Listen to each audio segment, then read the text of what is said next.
pembelajaran hari ini, sebelumnya Ibu mau cek dulu. Hari ini kelas 5B. Apakah semua hadir? Ada, ya? Oke, kita lanjut. Ibu mau ajak kalian untuk menyanyikan sebuah lagu. Semua sudah tahu lagu We Are in the Chain of Love? Oke, everybody stand up.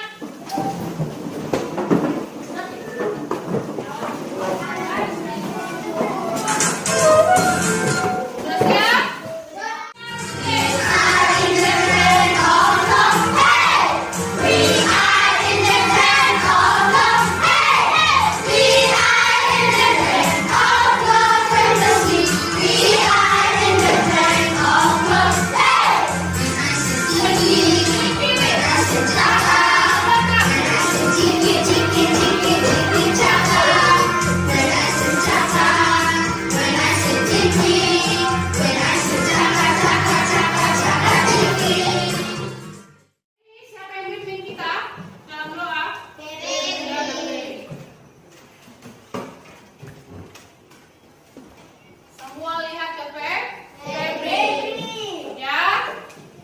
Oke. Febri yang akan memimpin kita dalam doa di dalam bahasa Inggris. Silakan, Febri. Friends, before we start our class, let's pray together. 1, 2, 3. Dear Lord, Dear Lord, thank you for today. thank you for today. Now, Now, we want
tarik nafas. Dari hidung, buang air mulut. Tarik nafas 2 kali. Buang air mulut. Tarik nafas lagi. Tahan. Lepas. Ya, apa yang kalian rasakan? Tidak enak. Tidak panas, tidak enak ya? Ya.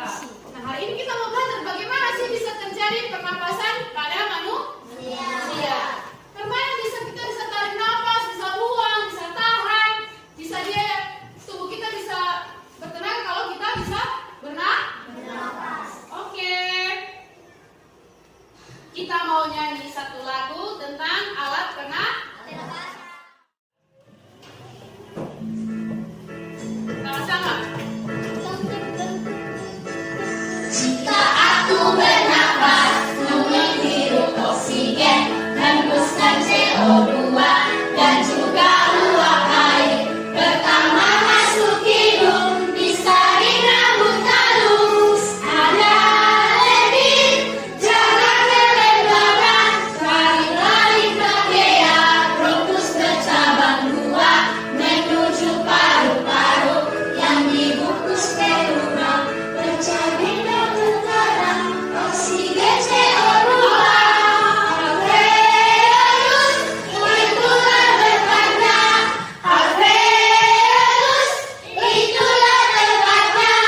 coba. Kita coba ya. Hidung. Kita 1, 2, 3. Ningsi yang terakhir.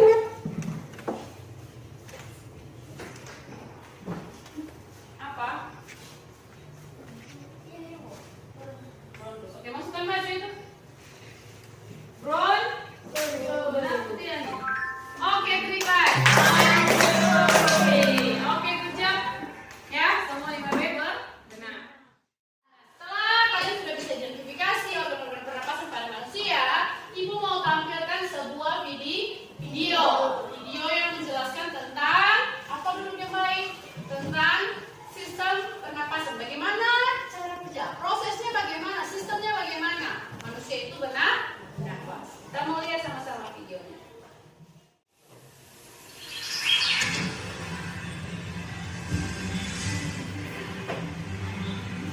Manusia, hewan maupun tumbuhan, sebagai makhluk hidup, kita perlu oksigen untuk hidup.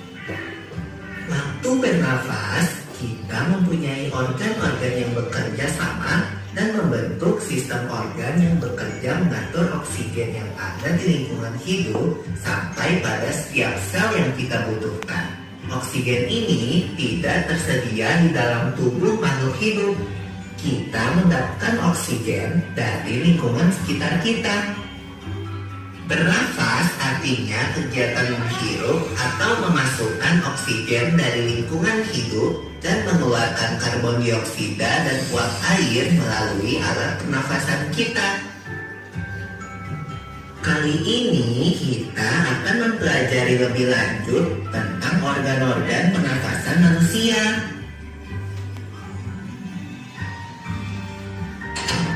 Lula, kamu tahu nggak kalau alat pernafasan kita terdiri atas hidung, pangkal tenggorok atau laring, batang tenggorok atau trakea, cabang batang tenggorok atau bronkus, dan paru-paru. Melalui lubang hidung, udara mendapatkan jalan keluar dan masuk ke dalam tubuh kita. Tapi selain itu, udara juga dapat keluar masuk melalui mulut loh. Namun, jika kita bernafas menggunakan hidung, akan lebih baik loh Pipo, karena terdapat lendir dan rambut-rambut halus. Rambut-rambut halus ini berfungsi untuk menyaring udara yang mengandung debu, kotoran, dan kuman penyakit. Benar sekali Lula, selaput lendir berfungsi untuk mengatur suhu udara yang akan masuk ke paru-paru dan mengatur kelembapan udara agar sesuai dengan kelembapan tubuh. Hidung juga jalur yang langsung terhubung dengan alat pernapasan berikutnya, yaitu tenggorokan. Tenggorokan merupakan alat pernapasan manusia yang kedua. Pada tenggorokan terdapat laring atau pangkal tenggorok dan batang tenggorok atau trakea. Pada bagian dalam dinding batang tenggorok terdapat selaput lendir dan rambut-rambut halus yang selalu bergetar yang berfungsi menghalangi benda-benda asing yang akan masuk ke paru-paru. Pernahkah kalian tersedak? Kamu pernah enggak Lula? Pernah banget Pipo. Itu kenapa ya by the way? Tersedak merupakan gerak refleks untuk mengeluarkan kembali benda atau makanan yang masuk ke saluran pernafasan. Oh, aku tahu.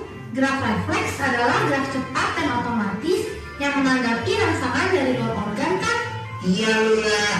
Kemudian pangkal tenggorok yang disebut juga laring menghubungkan hidung dengan batang tenggorok atau yang biasa disebut trakea.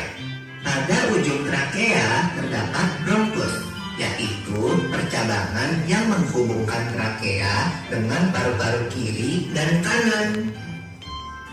Paru-paru terletaknya di dalam rongga dada kan Pipo? Jika kita menghirup udara, maka udara masuk ke paru-paru. Lalu kemana lagi ya? Melalui bronkus menuju cabang dari bronkus yang disebut bronkiolus dan berujung pada gelembung paru-paru yang juga disebut dengan alveolus. Pada alveolus ini kan yang terdapat pembuluh darah, di mana terjadi pertukaran gas oksigen dengan karbon dioksida.